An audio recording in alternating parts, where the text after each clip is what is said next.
Taylor Decker's on my all-22 fantasy team. Stop. They don't care. So the strategic component to this game is through the roof. Your predictions, right? Your forecasting in fantasy football into how good is this player? This is it's gonna change the industry. Yeah, I moved to the old town where it goes down. Look at me now. I wrote my goals down. I hold it down. Made myself proud. Say, look at me. Welcome into the All 22 podcast. My name is Chris Lombardi, and I'm with Ray Cotto. Ray, it's 4th of July weekend, which means you're going to be eating some hot dogs, some cheeseburgers. What do you got going on? Yeah, hot dogs, burgers. So there's an Instagram of Saquon Barkley going around. It's like bench squatting 585 pounds. And so I was also lifting weights yesterday. And I think I pinched a nerve in my neck. So I can't really turn to one side. So I'm kind of hurting a little bit. So I don't know what that has to do with this upcoming weekend. I mean, Canada's on fire again, so like the air quality isn't very good over here. But yeah, still gonna grill. You know, eat the dogs, burgers, enjoy some time out and with some family. You know, all the good stuff. It's just another checkpoint before training camp, right? That's just how I look at life. Is just counting down days till training camp in the regular season, and this is just July 4th is just another day. True. Well, I mean, it's not, but yeah, true. And yeah, the smoke from Canada's come in, and it's I was supposed to be at the beach this weekend, but that's not happening because of the smoke. So thank you, Canada. But I was in Montreal last weekend for a bachelor party, so definitely thank you, Canada. That was a lot of fun. But yeah, let's jump into this thing, right? So the first thing we wanted to talk about was actually, before I do that, first thing I want to talk about is that signups are live. So if you haven't yet, get in there and sign up. Ray, do you have the promo code in front of you? Oh, it's there. There it is. Second season. So that's the number 2 ND season for $20 off your all 22 membership. So get in there and do that. We are live. You can sign up. You can create a league and you can start drafting. So get in there and do that. But the first thing we were going to talk about today is the free agent market has been really slow post-draft, right? There's a bunch of star names like DeAndre Hopkins, Dalvin Cook, Taylor Lewan, Zeke, even Marcus Peters, right? There's a bunch of guys out there. And it's taking a while for any team to really commit to any of these guys. So first, I kind of want to know what's happening. Second, how's this affecting your all-22 team? For the most part, there are guys on the backside of their careers, right? If they were still on the ascension or really in their prime, they would be signed and getting ready for a team's training camp or what have you, right? So being the ageist that I am on this podcast, I don't have very many shares of any of those guys. I might have one like Marcus Peters share in one of my leagues that I like begrudgingly drafted late in a startup or something. But I think this time of year, there's really not much movement because it feels like it's kind of on both ends in the sense of like someone with 8 years in the league is not necessarily in a rush to sign and jump into a full training camp, right? Vets don't like training camp. We've seen that before. We've seen guys just wait till late August or mid-August rather, mid to late August to sign with the team and then just kind of ramp up for 2 weeks before the regular season starts because no one wants to deal with the full training camp. Also, a lot of them figure their leverage is going to only increase based on, training camp injuries. They happen everywhere. It happens every year. Someone's going to go down and there's going to be a need that opens up that someone doesn't have today as we record on June 30th. And so, bam, a need opens up that increases your leverage and increases your market value. So there's really no rush to sign if you're a player without a team right now. And then likewise, as a team that may not have a dire need at a particular spot, there's no need to rush and sign a vet either. You'll wait and see what your young guys have or see if the market comes down or what have you before making a move and just kind of, play that waiting game. It's like a little bit of a staring contest. So I'm not terribly surprised. And I think for the most part, it's the guys who have a lot of years vested in the league and you're probably not counting on them to really drive the success of your all-22 team. They may be filling in a spot here or there at the back end of a depth chart or your rotation or something to that effect. So Yeah, it's just a waiting game, which is just sort of the theme of the smack dab middle of the summer. So I think I get that for Dalvin Cook, right? Dalvin Cook is a running back. He doesn't want to go to camp. He doesn't want to do those things. He's got 3 offers on the table, supposedly. I think maybe it was even 4. And it makes sense for him to sit and just kind of relax, heal his body, and get ready for next season, because a running back could step into a situation and be fine. But Hopkins is a little bit more interesting to me because he is on kind of the tail end of his career, or so it seems. I don't know if it's clear that he has offers already, and the receiver position is different. You can't just step in and have an instant connection with the quarterback throwing you the football, and to be able to just produce right away. It takes a little bit of time to get that connection. So either he's planning on going to a place with a quarterback he already has a relationship with, or our team's not as interested in DeAndre Hopkins as the media is. I mean, the 2 teams in particular that I think of are the Bills and the Patriots, right? Haven't those sort of been the rumors? And so maybe he's trying to just sort of pit them against each other and see if you could drive up the asking price a bit. I don't know. There's also some weird stuff going on with, did we ever get any clarity on what was going on in Buffalo with Stephon Diggs and that whole deal? Could that have been around DeAndre Hopkins? I don't know. I'm just totally spitballing here because we have nothing to work with, but yeah, it's a good game to play though, because how does that impact Diggs if Hopkins was to go there? In my opinion, not at all, right? Like Hopkins is the clear number 2 to Diggs at this point in their careers. If you disagree with me, I'd love for you to tweet at me because I'd love to have a conversation with you about it. But that's my take. I think he's a clear number 2. And then the New England thing, it's like, I don't see why a guy in Hopkins' position would want to go to New England. Do we really think that New England is in a position to win a Super Bowl? I don't. And do we really think Mac Jones is a quarterback that's going to get the most out of the skill set that Hopkins has? No, right? He's not a deep throwing quarterback. That's not his game. He's a game manager. He's a dink and dunk guy. He's extremely accurate, and he does those things at a high level, but that's not Hopkins' game. I think Hopkins would want to go play with Josh Allen. I would think so too. Especially you consider that Bill O'Brien is over in New England right now as the offensive coordinator, and he was basically the one that shipped Hopkins out of town in Houston. So there's a little bit of a weird dynamic there.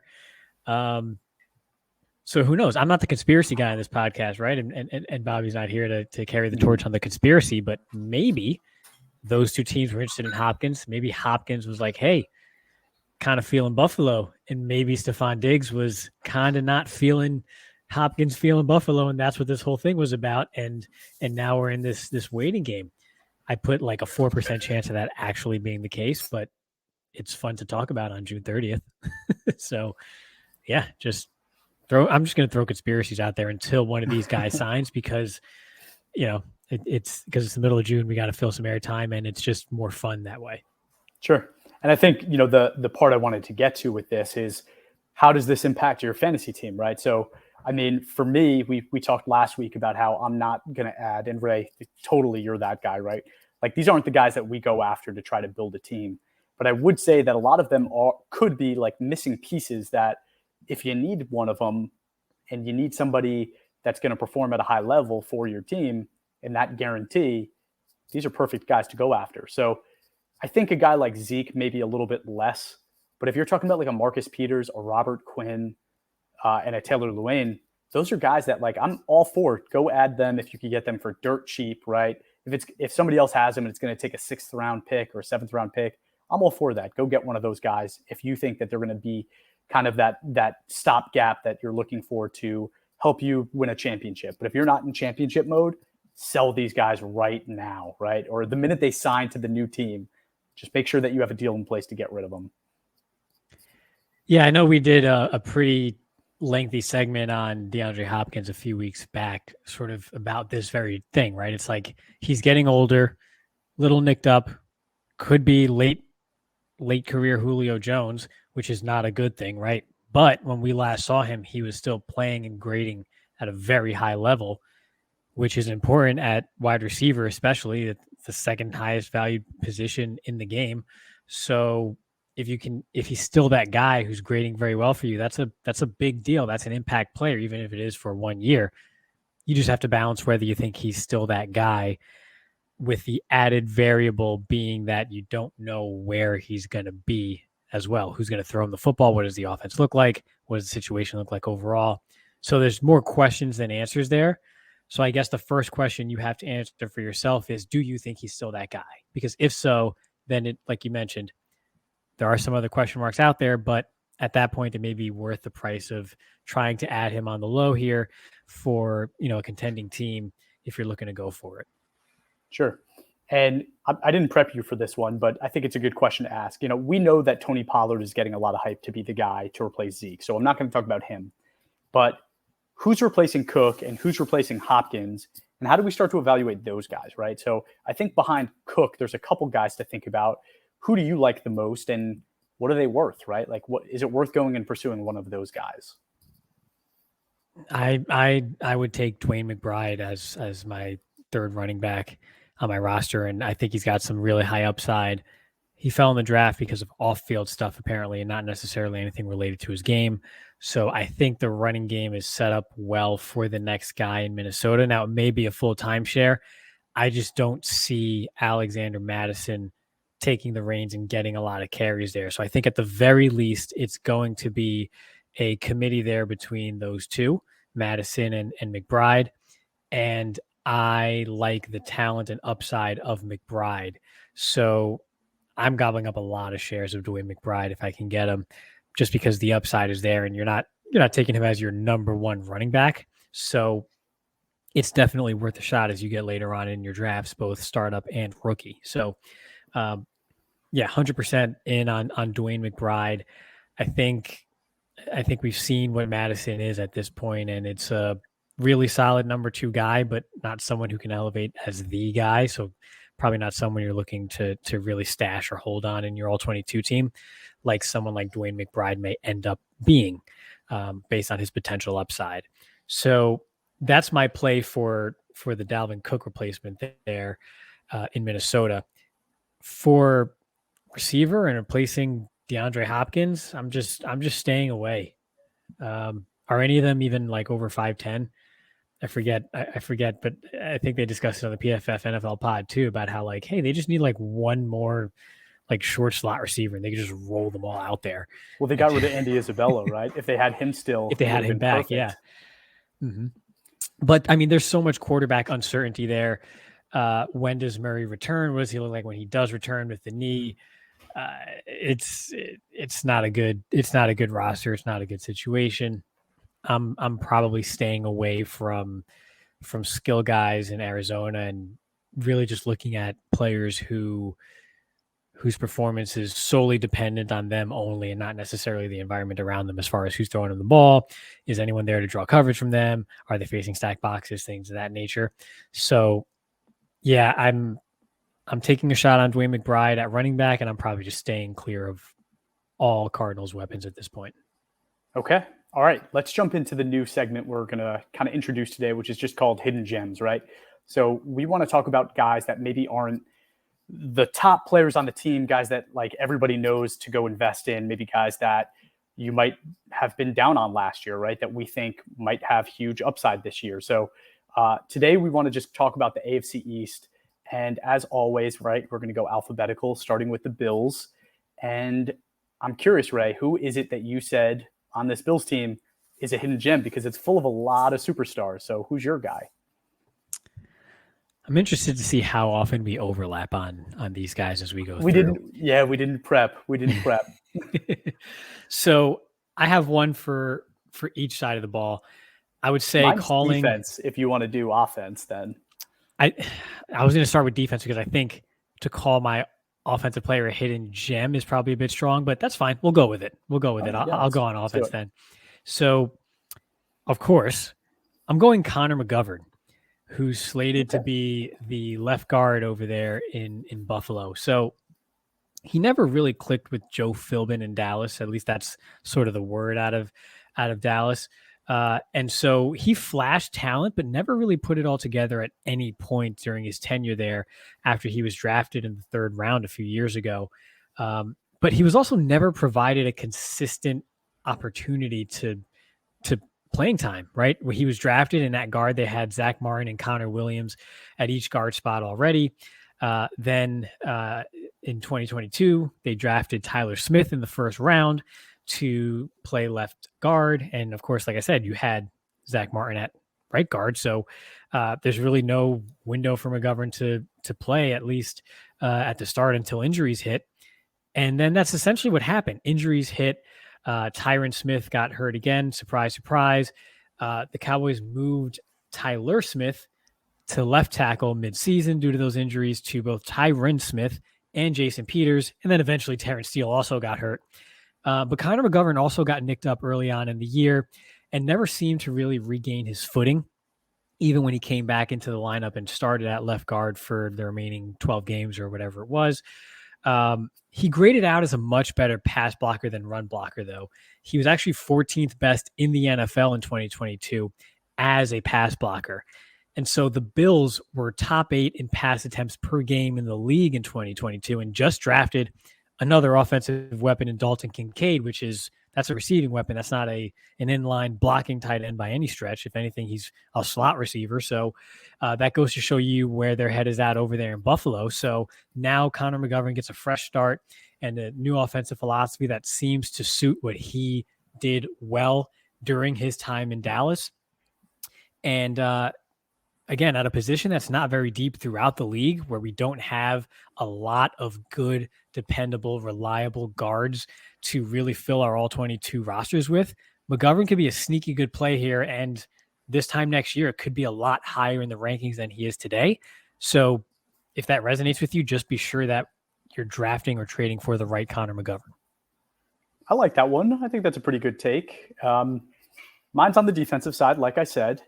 And you might look at it and say it's not a hidden gem, but I'm going to go with it anyway. But it's Kaiir Elam, and it's because not a lot of people liked him last year, right? He didn't perform great, and people were down on him. But he is a first-round pick, so I'll take the smoke for picking a first-round pick as my hidden gem.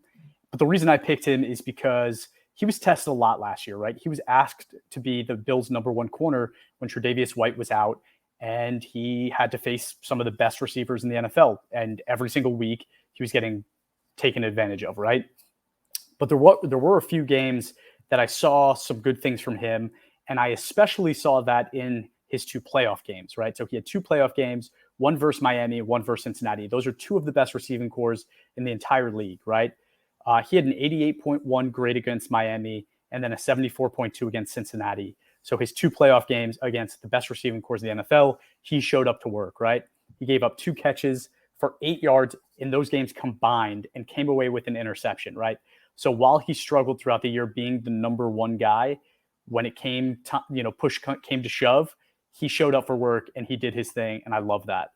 So I am excited for him to become potentially like a permanent stay on your all-22 team because of what he can be, right?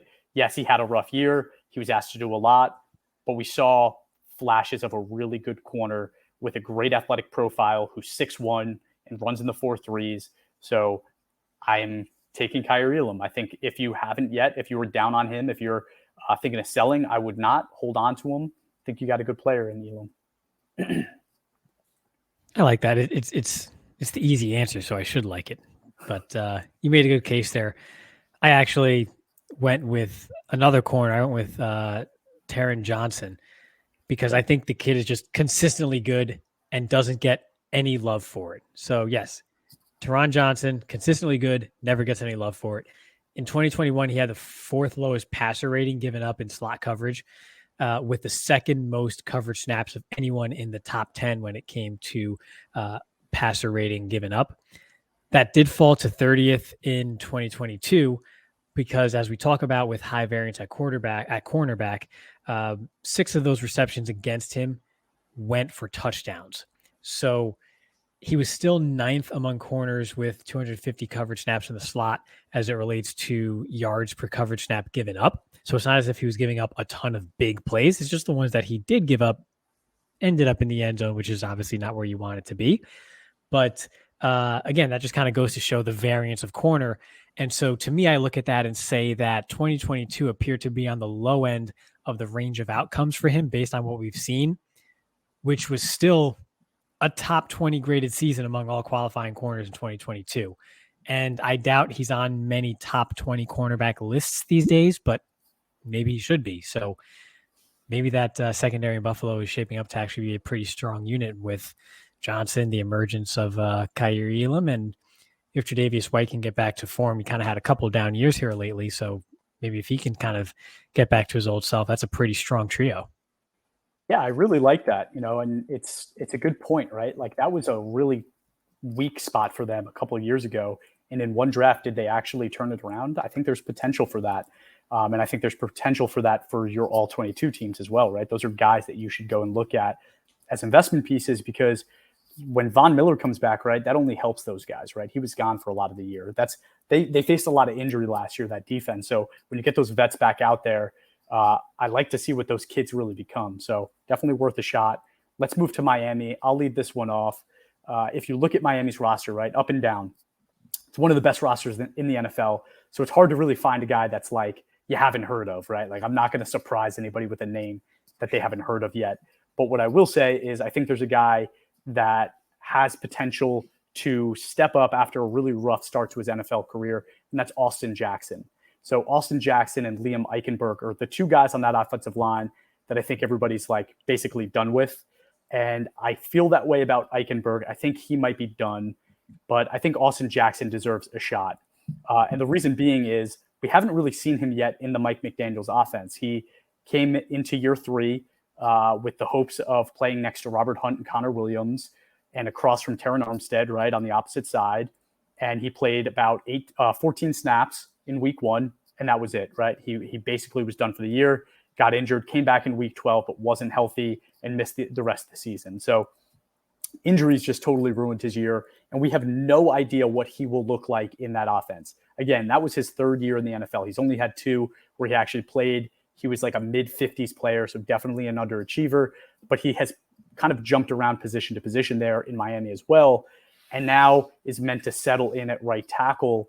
And I think, in the Mike McDaniel system, let's give this guy a shot, right? When you're on an offensive line with Robert Hunt, Connor Williams, and Terron Armstead, there's a chance that you can step in and just be, okay. If you can hold down your situation, those guys can do the rest, right? And I think that's a benefit that Austin Jackson could have if he earns that right tackle spot. The caveat being they went and brought in Isaiah Wynn, right? Isaiah Wynn has played tackle, he's played guard. I think ultimately he starts the year at guard for Eichenberg, but I think Austin Jackson's leash is going to be very short. So if Jackson messes up, obviously tackle being the more important position, they move Wynn there. Maybe they move Jackson to guard. Maybe they bring back Eichenberg. But I think they give Jackson the shot. And I think if he gets the shot, I think he's still like 24, 25 years old. You're getting a tackle on one of the best, most explosive offensives in the NFL. That's a guy you want to invest in as maybe your 5th tackle that you're just, if you have an extra spot, right? He's not your 1, 2, 3, or 4 tackle, but he's a guy that you don't want to play and you're just kind of hoping that he pans out. So you have him as the 5. So that's what I would do. I would take a risk on him and just hope that he works out and becomes a young, strong offensive tackle in the league. Yeah, I drafted Austin Jackson when he was coming into the league and in our league, and it hasn't been fun. But I mean, I'm all for any combination or pathway that involves Isaiah Wynn and Austin Jackson being on the field as opposed to Eichenberg. As done as I feel like I am because of how much he's burned me with Austin Jackson, I am dunner, if that's a word, with Liam Eichenberg. So I'm with you on that one. Okay. So I'm glad you took an offensive player there because mine was an absolute stretch. I almost feel like I should just say it anyway, just in the event that it on the 2% it pans out. You'll sound like a genius. Absolute genius. So I'm just going to go for it. I'm going to shoot the shot. Let's do it. Cedric Wilson, completely invisible last year. They signed him to a pretty decent sized contract after a breakout season in 2021 with the Cowboys. And there was talk about Miami trading him or trying to trade him this offseason after just 1 year with the team. And maybe they still will. Who knows? But in 2021, during his breakout season in Dallas, he lined up in the slot 90% of the time and was ranked the 43rd receiver in the NFL from just a pure season grade perspective, right? So in 12-team All-22 leagues, that's a borderline wide receiver 3 for your roster. That's pretty legit. That's an important player on your team, on your roster. And he was 15th in yards after catch per reception in the NFL. In an offense like Mike McDaniel that creates those yak opportunities based on sort of the angles with which they attack the defense and the misdirection that they employ in the backfield, along with the threat of just, downfield passing with Hill and Waddle, there's a lot of yards after catch opportunities there. So they could be completely done with Cedric Wilson after just one season. It kind of appears that way, and I get it. But if they're not, and if he gets an opportunity, and if he plays in the slot, and if he's his old self, that might be a buy real low opportunity there that you just kind of hang on to and see what happens. Because if he could regain that 2021 form, that's just another weapon in Miami that you have to worry about. So that's a lottery ticket for everybody here. I don't know if you have any take on that or not. I don't love with him. I don't love it. Just because what happened last year? Like, how do we explain last year? Was he hurt? Like, tell me what happened to him. I think he got nicked up, and he was paid and got nicked up, and it's Miami. I mean, I'm sure if you look at the splits of like James Harden, games against the Miami Heat, if it's like during the day and he hasn't yet fully recovered from the night before, his performance probably isn't that good. I don't know. I'm just going to start throwing out conspiracies. Maybe that's what happened with Cedric Wilson here. That's just the theme of this episode. I honestly couldn't tell you other than this guy was good in 2021, where he was a pure slot receiver. Mm-hmm. He was nicked up, didn't play a lot in 2022, but maybe he comes back and plays a slot. All right. Well, that's the take. I don't love it, but hey, all right. If somebody wants to listen to Ray, go for it. Do you have anybody else in Miami you want to talk about, or let's move to the Jets? I did say it was like a 4% chance it actually hits. Yeah, that's true. We spoke about David Long. I did write down David Long. Yeah, I thought about talking about him too, but he's good now. He's like, I don't think he's a hidden gem anymore. I feel like all the good linebackers are hidden, though, in the NFL these days with how they're attacked. But I agree. I think that's really the only one. And I think that just goes to show the strength of Miami's roster overall, is that someone like David Long, who's a clear top 20 linebacker in the league, is the name you look at in that lineup and go, oh, well, he's not the no-brainer guy that, you absolutely can't discuss because it's Captain Obvious. Like, that's still a really good player, and he's probably like the seventh best name on that defense right now. So they're in a really good spot on defense overall. It's a really strong unit. I'm excited to watch them this fall and just kind of see how they end up ultimately. But they're looking real strong. No need to go into the David Long stuff again. Like you said, we had a segment about him too a few weeks back about his potential now that he's in Miami, surrounded by pass rushers, got a guy like Christian Wilkins in front of him. He's a great pass rushing and coverage linebacker. So regardless of how they decide to deploy him, given the pass rushers in front of him, he's in a good situation to just utilize his skill set. So he's going to stock up David Long. He's going to have a nice season. Tell me who you have for the Jets now. Oh, man. Okay. I'm going to go with the offensive side of the ball and go with Laken Tomlinson. He was a top 25 guard for 3 straight years until 2022 came around. And I just think that has more to do with the absolute cluster that they had to deal with at quarterback. Nobody respected the passing game for the Jets this past season. They had injuries all around him. He had 76 and 80 run blocking grades in 2020 and 2021 before like a disastrous grade, like 49 or something like that in 2022. I like to think that was an anomaly because, again, nobody respected the passing game. They saw a lot of looks in the box or a lot of stacked looks in the box, rather. That just make it hard for the offensive line to diagnose correctly and operate efficiently, especially when you have a revolving door at quarterback behind you too. We talked about how that makes such a huge difference in the lives of an offensive lineman when we talk a lot about Tristan Wirfs and how he seamlessly came into the league and started performing at a high level because he had a quarterback like Tom Brady, just putting everybody in the right spot pre-snap and just making the game so simple and easy to just go out and execute. That was anything but for pretty much anybody on the offensive side of the ball for the New York Jets last year. And that's because of what they had, or rather didn't have, at quarterback in 2022. So now with Aaron Rodgers, that same type of upper echelon quarterback, both pre and post snap there, who's going to make defenses now respect the passing game and the weapons that they have to go along with it.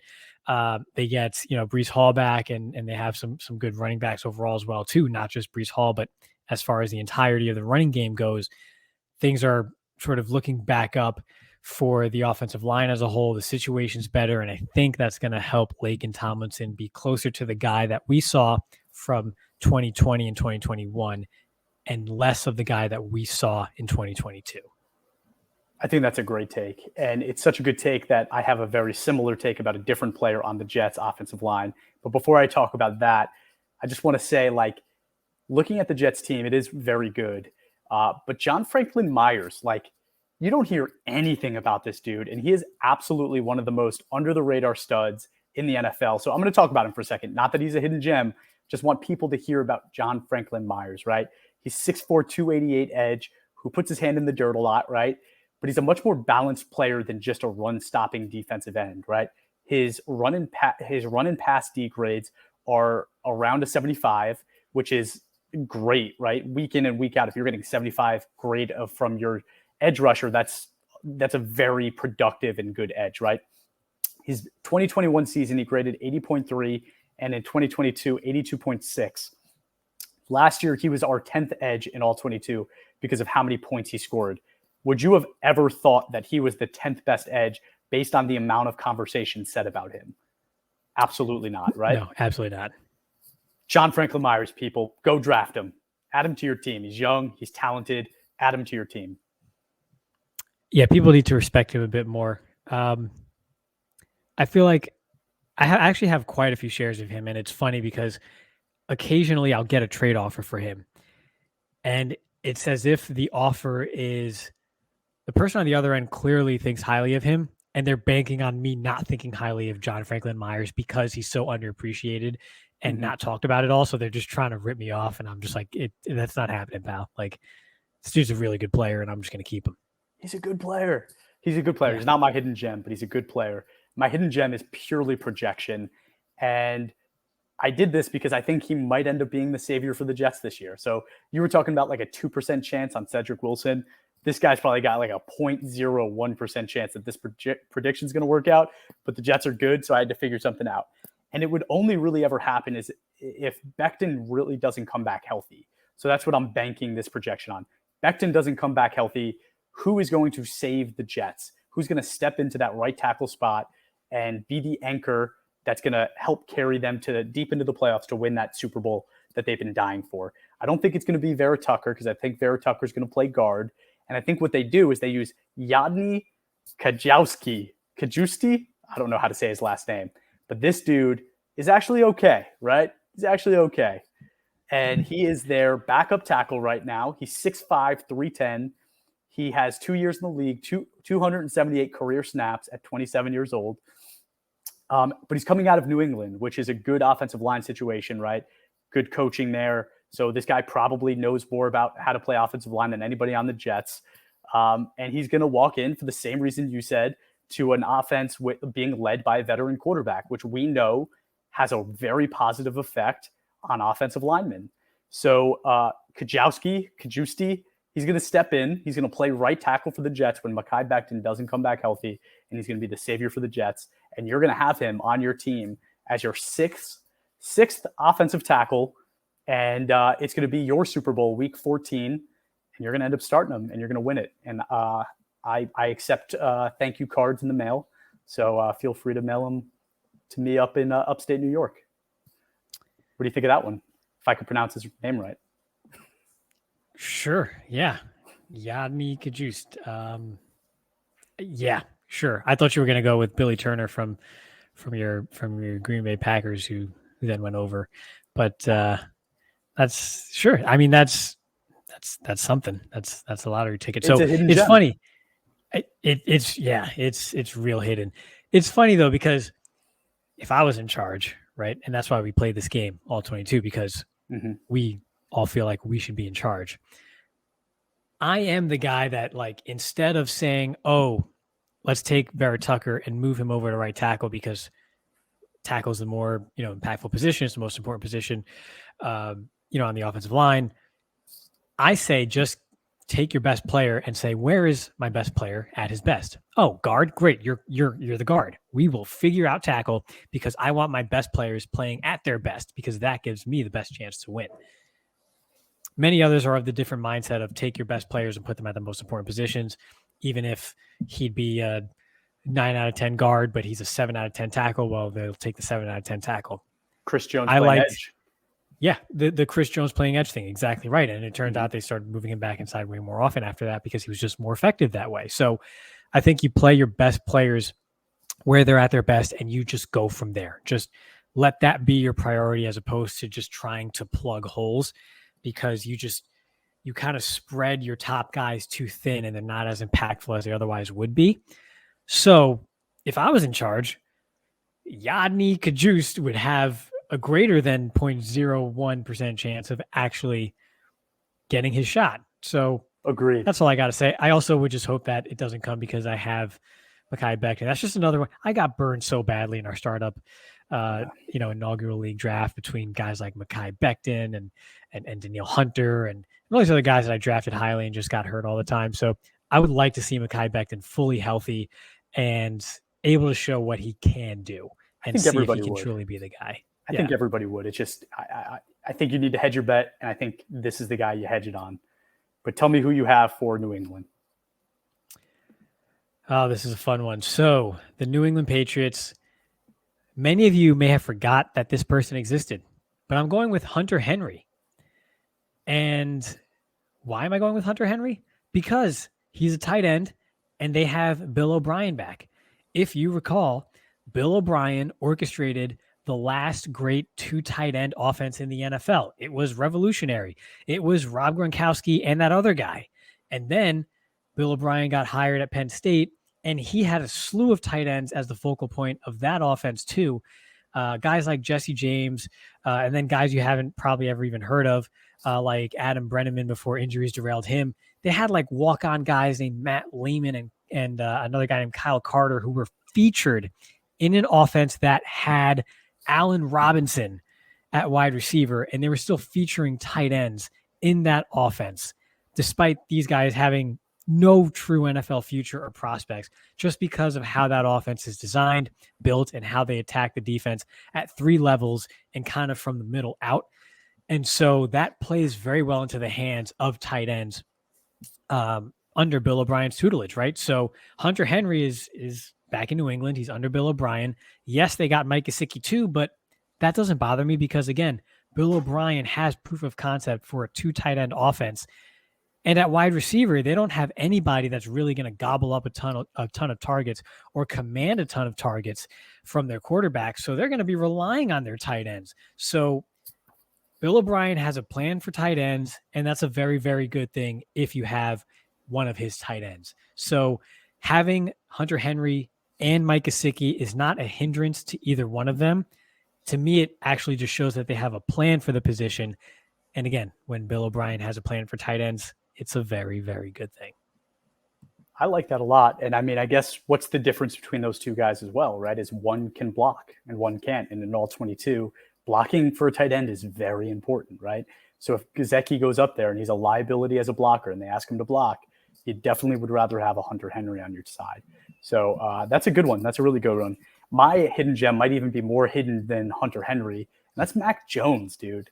So, and I'm totally kidding. Okay. I'm totally kidding about it being hidden, but no, it is Mac Jones. And the reason being is because Mac Jones came into the league as a rookie. And I spoke about how I applauded what the Patriots did building that team around him, right? They went and spent a ton of money Mac Jones rookie year, adding weapons that they did not get the best guys out there. They were not getting all these stud players and paying them a ton of money. But what they did is they spread the wealth and they got a lot of league average to slightly above league average players to surround their rookie quarterback with. these veterans, and Mac had a great rookie season. Then they, in his second year, they basically did a complete 180, and I would call it a terrible strategy, right? Which is they gave this second-year quarterback 2 offensive coordinators, neither of which are offensive coordinators, right? They both are defensive-minded coaches. But Mac has proved already that he is able to run an offense at a high level, and he did that as a rookie, and he even held his own last year, right? Like, he could have been a lot worse last year. And I think it says something that Billy Zappi went out there and played some really good football, and they still gave the keys to the car back over to Mac when he was healthy. They believe in Mac.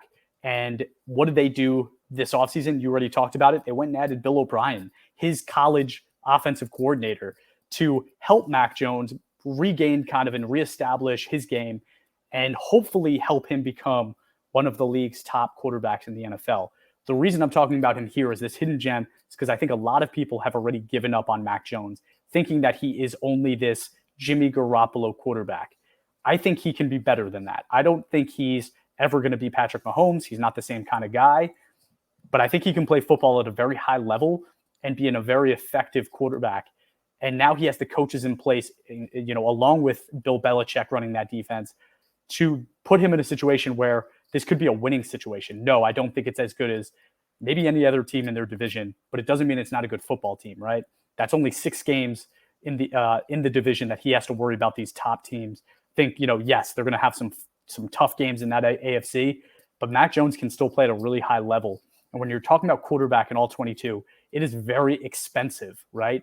If you don't spend a first-round pick on a quarterback, you are getting left with not great guys to choose from, right? And one of those guys might be Mac Jones, right? If you're in round 4, round 5, round 6, those quarterbacks are all going to be dried up, right? You might be on quarterback 20 at that point. And at that point, and you still need your QB1, take a risk on Mac Jones, right? Go get a young quarterback that has what I think is a very high floor to lead the rest of your, the first round you're adding an edge rusher, second round you're getting a star tackle, right? You're building up the core of this team, but you don't have your quarterback. Plug in Mac Jones and see what happens, right? I think you'd be pleasantly surprised. Interesting. Would you take, and I don't necessarily disagree a whole lot there, just to kind of see where you're at, would you take Matt Jones or Trey Lance? Mac Jones, definitely Mac Jones. One is a starting quarterback, one is third string on his team right now. Oh, okay, Mac Jones or Sam Darnold? Mac Jones. It's not even a question. Not even close in my mind. Mac Jones or Brock Purdy? Mac Jones. Okay, me too. Mac Jones or Tua? Probably Tua, right? I think Tua. I knew you were gonna. I wasn't gonna say Tua because I know you're a Tua guy. So I'm a Tua guy. Yeah, you're a big Tua. Trying to think of a good compare. Like, where's the line, right? I think that's what you're looking for. Where's the line? I think based on what's happening with Kyler right now, I think Kyler's kind of in that conversation. I think Deshaun Watson is probably in that conversation. I'm the Watson guy, so you're the Watson guy. But would I rather have the guy that has performed well recently, not gotten arrested, doesn't have legal issues, and his recent success is actually success? Yeah, I'd rather have that than the guy that hasn't played well in 3 years and has a bunch of legal issues. Yeah, for sure. Okay. That's fine. If we do another startup here, at least I know I can sit on Deshaun a little while longer if you're in front of me. So I think you got in trouble for sitting on. All right, we're moving on. Stop it. I don't have anything else. The adults here. we did the AFC East. Is there anybody else you want to talk about in the AFC East? Who else did I write down? No, because on the Patriots defense, I said I really have nobody. I had nobody. I'm just going to say real quick. Yeah, I have one guy.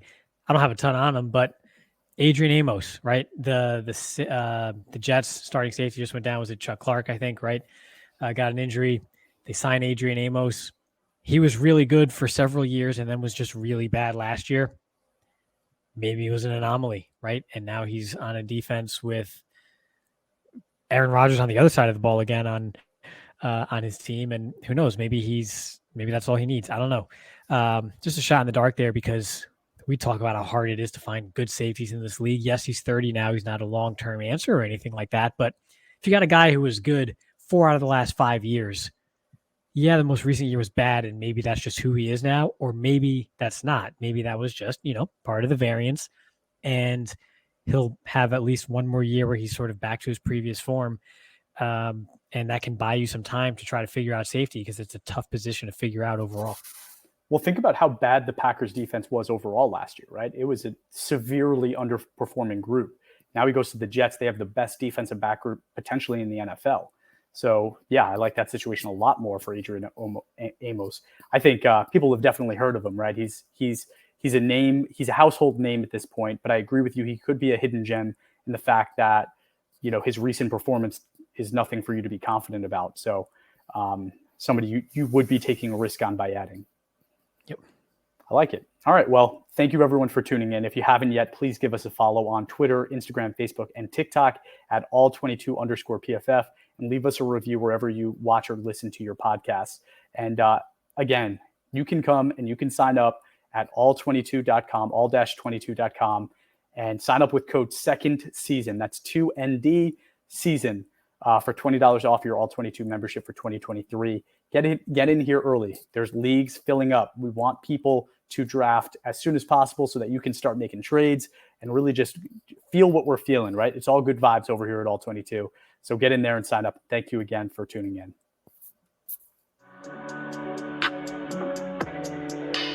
On the go.